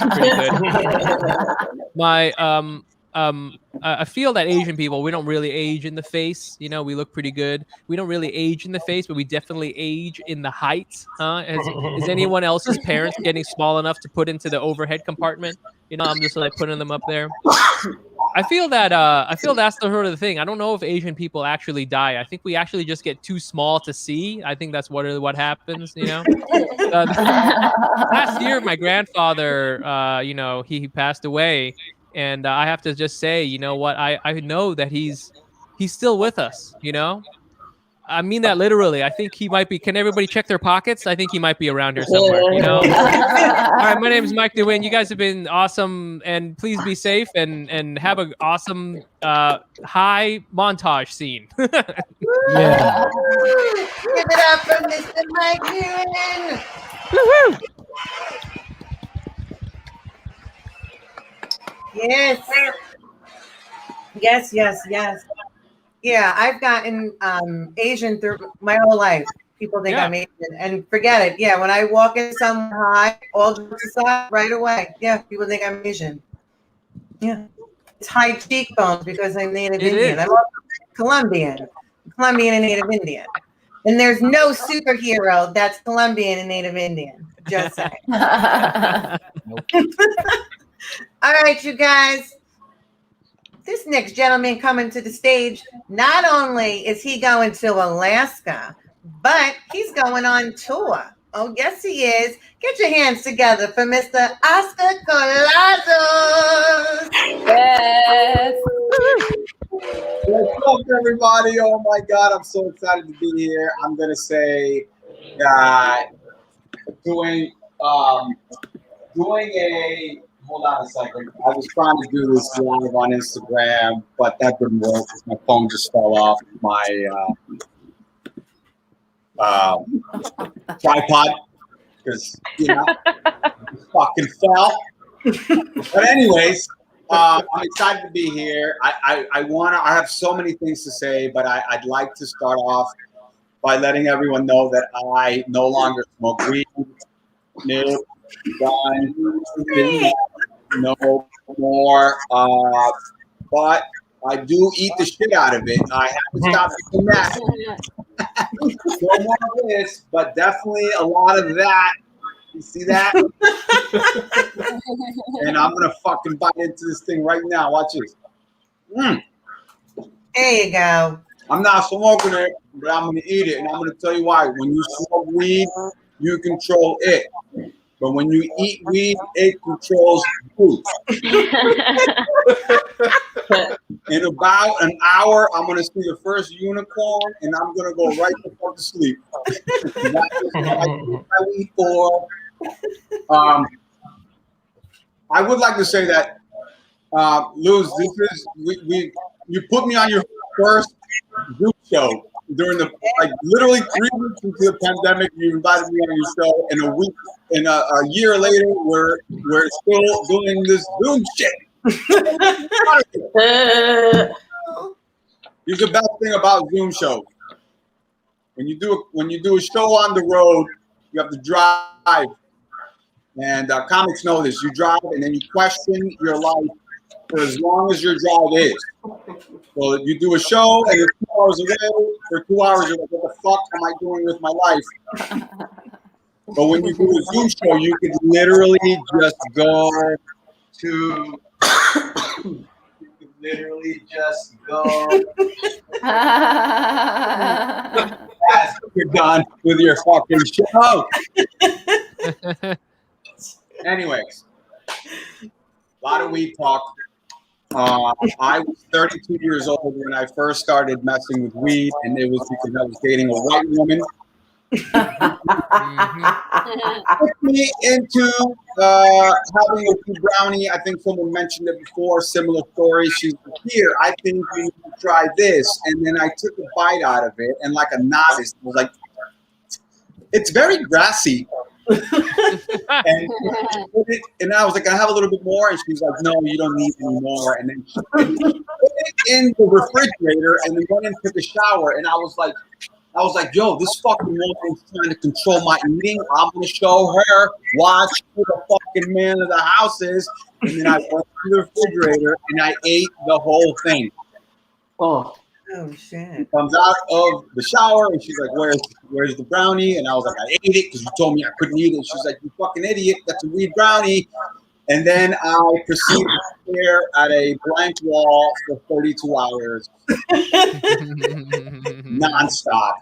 And that's when I was like, "Wow, I love this shit." But have you ever noticed when you, like I said, when you smoke, you feel it coming on. When you eat a weed brownie, like during the pandemic, I would eat a weed brownie, sit down, and watch Ozark.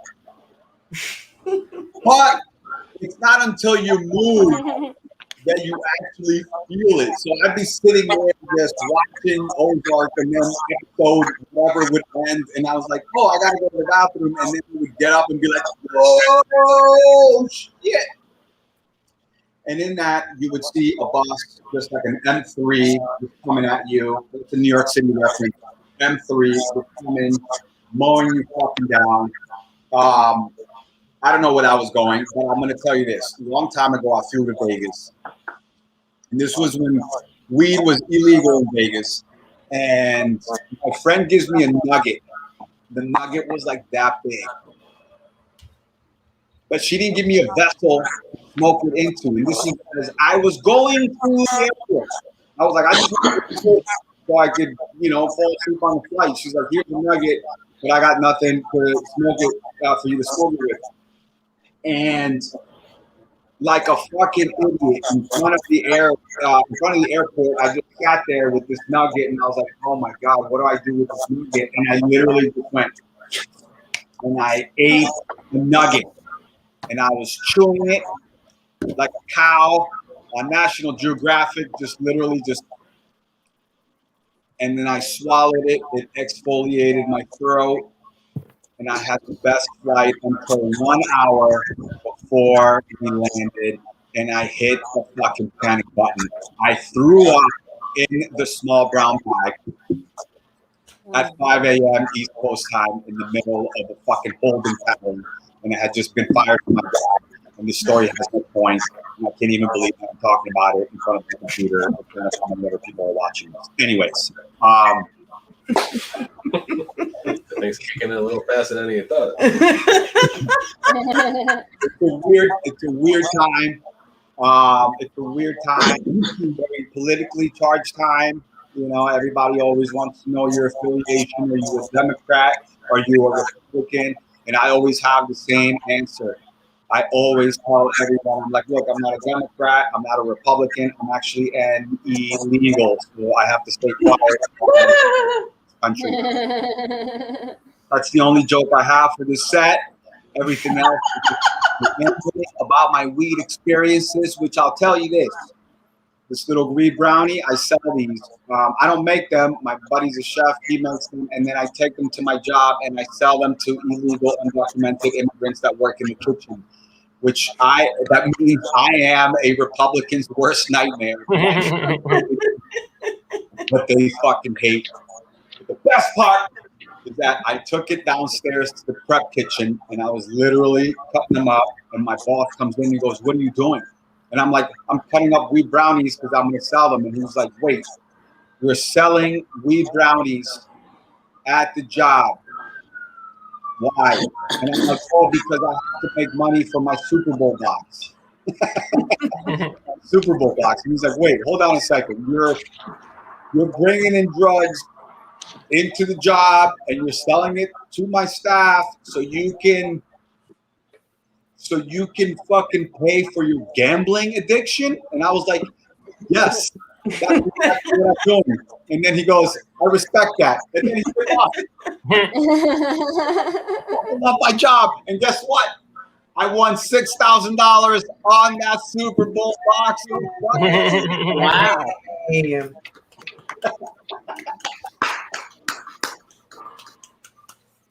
I know you asked a question before, but it was, I think the question was the first time you ate a weed brownie, or like the first time you did something, right? First time you got high. The first time you got high. Okay, so the first time I got high was with my ex-girlfriend, who is an awesome person. Still love her. She's great. But she put me into this, like, I need to eat weed brownies all the time. And I ate one.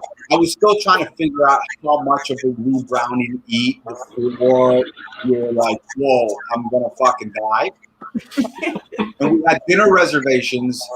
I live in Harlem, right off of 125th Street at the time. And the dinner's reservation were Canal Street. And I don't know why I'm pointing that way. Actually, Canal Street is that way. You don't care. But Canal Street's that way. And he was like, I'll meet you at the restaurant. So I eat this weed brownie. It doesn't hit me. I eat a little bit more. And I'm like, this shit ain't hitting me. And before, I put on some clothes. I turn around and fucking wham. The mega bus hit me, and I was like, shit. It took me what I felt like 2 hours to get downstairs. It took me what I felt like 2 hours to hop on the right bus, on the right train. But here's the thing. When I was on the train at 125th, I took the express. And as we're traveling, I was like, dude, you've been on this train for 3 hours. You need to look up before you end up in Coney Island. And when I looked up, I was passing 116th Street. Just the next stop. Anyways, I get to Canal Street. I don't know how to get out of there. I finally emerge, and then I sit down and I start crying. And I call my girlfriend, and I'm like, I can't figure out where I'm at. And she's like, dude, look across the street. The restaurant is right across the street. So she's sitting across the street like, look, I'm here. Just walk over. And I'm crying, and I'm like, I can't get there. I'm going to take a cab. And I fucking flagged down a cab to take me across the street. I paid him $50 to take me across the street. And that's why I don't fuck with weed that much. That's it. There you go. Thank you so much. This is amazing. I love you. Happy pandemic. Give it up for Mr. Oscar Collazo.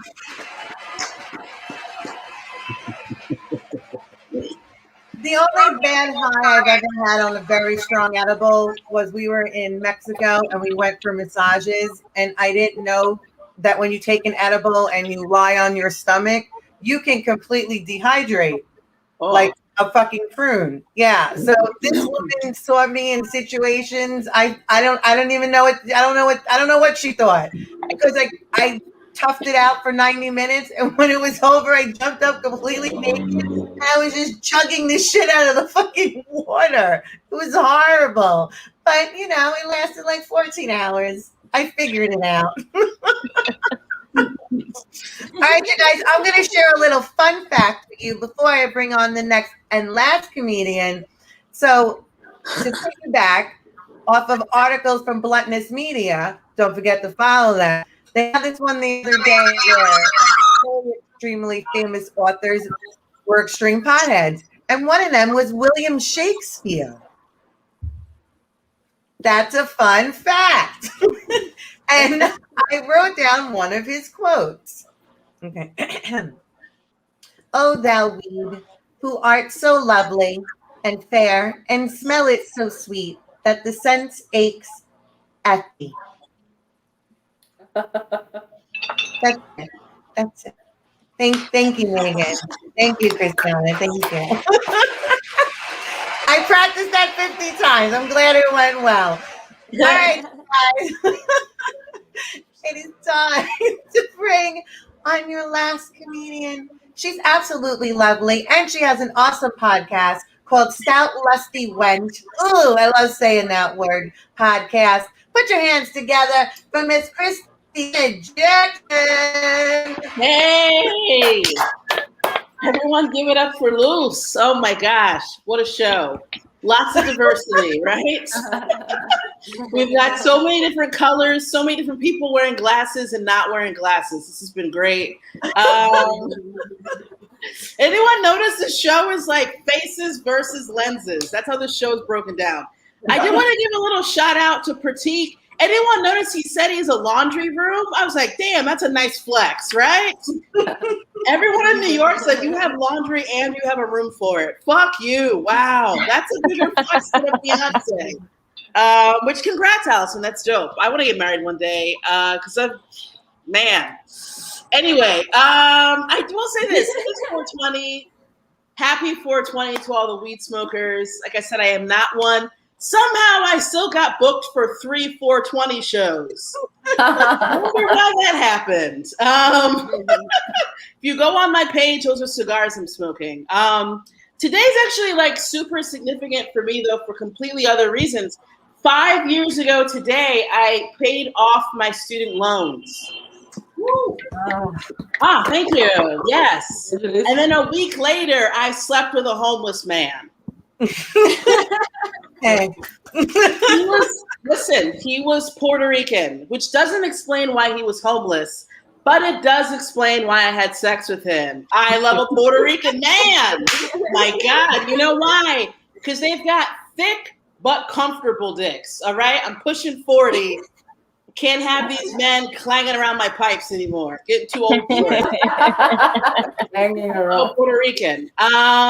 Carmen mentioned, it's funny, Carmen, you mentioned I don't have any vices. I have vices. My vice is dick. I'm actually joining you guys from down here in Mexico. Let me tell you, the body count on this trip would make a cartel jealous. Holy shit. And put it in numbers. That's not why I came down here, though. I actually came down here to tan, or as I like to put it, fully restore to factory settings. It feels so good. It feels so good to be back. Luz, when you were in Mexico, which part did you go to? Oh, where'd we go? We did Puerto Vallarta. Okay. Oh, you were on the other side. Oh, yeah, I'm in Playa. Oh, my God, I'm in Playa. Yeah. You know what's funny? So I've been down here for a few months, and everyone keeps telling me, they're like, Christiana, you're not in real Mexico. You're in touristy Mexico. And I'm like, word? Well, my neighbors got robbed. I had rampant diarrhea for a week.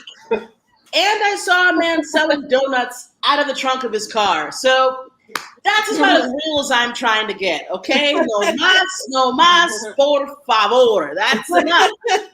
A weirder thing happened the other day, actually. Has anyone ever seen a man use his neck to try on a pair of pants? Has that ever happened to anyone else? It's insane. It does. You may have seen it and just totally thought it was something else. Because this is what I saw. I saw a man choking himself out with a pair of jeans. I was very concerned. I was like, sir, we've all put on weight in quarantine, right? There's no reason to kill yourself over a few pounds. But no, that's how he was trying. Anyone else see that? Never? That's all right. I'm getting in deep. That's the thing. I have a lot of very unrelatable material. That is part of it. Okay, back to the tourists. The thing is, okay, this part of Mexico is super touristy. So I have my top 3 favorite tourists that I've observed down here. Coming in at number 3, black men who are wearing Jordans on the beach. Love them. Love them. You know, the 2 things I miss about America are diversity and name brand shoes. So I truly do appreciate a black man rocking Jordans on the beach. Please keep doing it. No slides for that. Number 2, skinny people wearing clothes in the pool. What are you hiding? I don't get it. Very strange. It's appropriating fat culture. And then number one, men who randomly twirl their wives in the street. It's bizarre. No one else is dancing, right? Nobody else is just one man just giving his girl a twirl. It doesn't make any sense to me at all. The reason why I enjoy it, though, is I feel like I'm live watching a scene from a murder documentary, right? Like, the scene before that is the wife's sister just going like, you know, I don't get it. Amy and Todd, they were having such a great time. They were literally dancing in the streets of Mexico. And then 3 hours later, she's dead on the beach. I don't understand. How did this happen? And then like the next scene would be a cop being like, oh, I've seen it 100 times. The old twirl-a-girl, it happens all the time. That's how I feel like I'm experiencing. If you're spinning your wife on the beach for no reason, I'm just saying your marriage is in shambles. So it's a little tip for everyone. Allison in the future. I feel like that's not going to happen to you. I feel like you guys are both regular people. No twirling. If a man twirls me on the street, he better be hitting it from the back. That's all I'm trying to say. It's either that or murder. I've been down here for a while, so I have gotten to real Mexico, and it is terrifying. It's so scary. Everyone thinks Mexico is scary because of like the drugs and the narcos. No, it's the jungle and the pyramids. Okay, so fucking scary. Luz, did you go to any ruins when you were down here? No, we didn't. We don't leave the beach. We just stop and die and drink. Okay, that's the way to go. Because I went to some ruins, right? 20 minutes away from the first ruins, I got my period 8 days early. I was like, damn, these gods really take the blood sacrifice seriously. What the fuck? 8 days early? That's not science. That is the gods cursing me. So that really sucked. It was pretty terrible. Plus it was 100 degrees. Then I went to some other ruins, right? So the one that I went to before was Chichen Itza, one of the 7 wonders of the world. Amazing. You can't scale it. I went to another set of ruins, pyramids you can scale. My arrogance. I was like, listen, man, I've done a 5th floor walk up. I can handle this shit.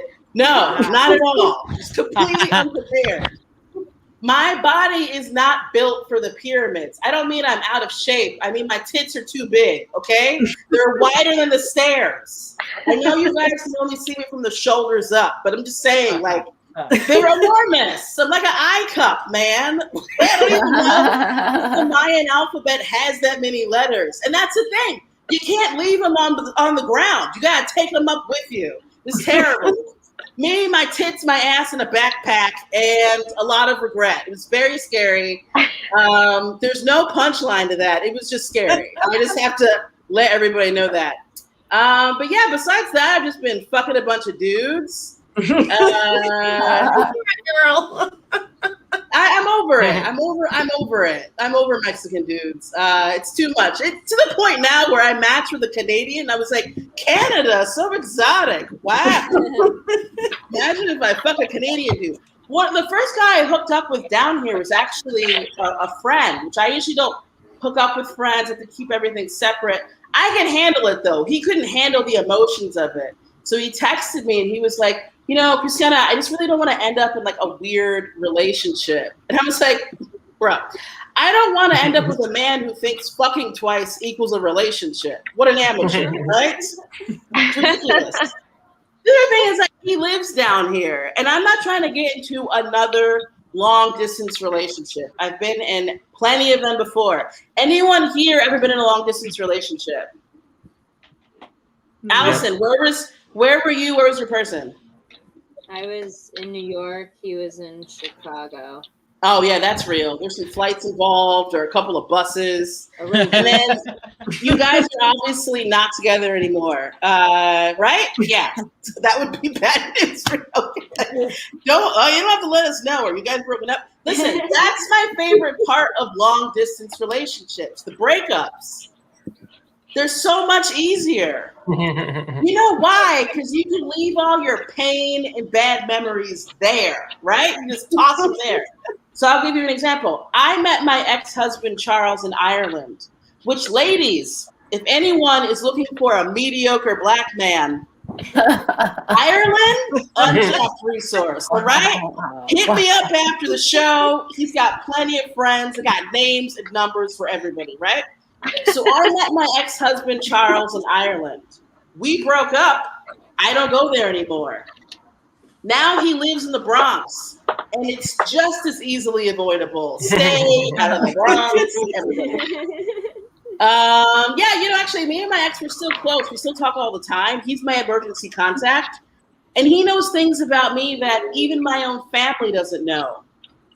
Like the fact that I got married. They still have no clue that I was married, which I'll give everyone a little tip. You know you're in a bad marriage when you want to keep it a secret and then your husband agrees. That should have been a red light right there. Last thing I'll say real quick about long distance relationships. I feel like the worst thing about them is, to the outside world, it seems like you were so lonely, you just made someone up. And my last foreign boyfriend was Cuban, and his name was Fidel. So it also seems like I had a terrible imagination. All right, guys, that's my time. Happy 420. Thanks for having us. Give it up for Miss Christiana Jackson. Tuesday night, 420. One magnificent comedian after another. Before we all go, every single one of them is going to let you know how you can find them on Instagram. They're all really funny, so follow them. There we go. There we go. I have mine in the corner, but I'll put it up. Put it up, y'all. Put it up. Follow us. Follow us. Support live comedy. Support Zoom comedy. Support it all. Thank you, every single one of you, for coming tonight. Thank you, Bluntness Media, for sponsoring this. Remember to follow them at Bluntness Media. Check out the website, thebluntness.com. Follow every single one of these magnificent human beings. Happy 4 motherfucking 20, you guys. Good night, everyone, and thank you. Good night. Thank you. Bye. Thank Good you. night. Bye. Thank you, Luz, for hosting. Great job. Thank you, loves. Thank you. Great job, everybody. Thank you.